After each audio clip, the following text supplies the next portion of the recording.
نعم أعوذ بالله السميع العليم من الشيطان اللعين الرجيم بسم الله الرحمن الرحيم وصلى الله على النبي الكريم وبعد ‘yan uwa abokan mu'amala masu bibiyan mu a wannan shafuka namu muna yi muku sallama irin ta addinin musulunci. Assalamu alaikum wa rahmatullahi ta'ala wa barakatuhu.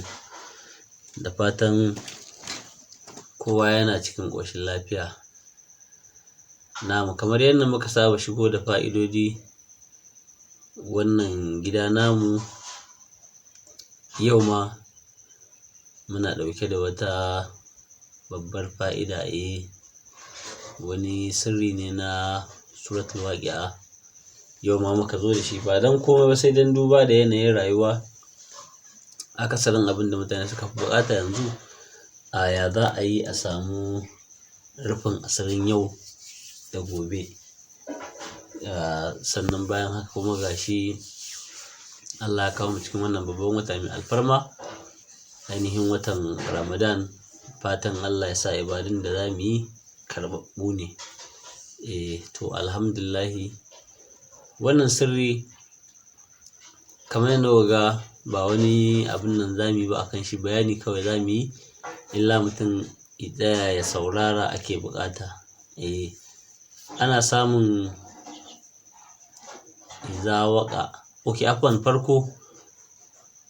Farko wannan sirri na iza waƙa ana shan sa ne adadin sunan mutum.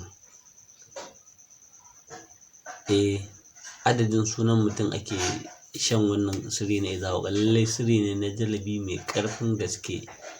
Idan alal misali abinda ake nufi da adadin suna ba wai adadin haruffan mutum ko sunan harafin shi guda 3 ne ko 4, a'a adadin suna. Wani karatu ne na sai wanda suka yi bugun hisabi ne suke iya fitar da adadin sunan mutum. To ga dai misali, idan kamar mutum sunansa Aliyu, kaga an baki 70 ne, lamun 30, ya'un ɗin 10.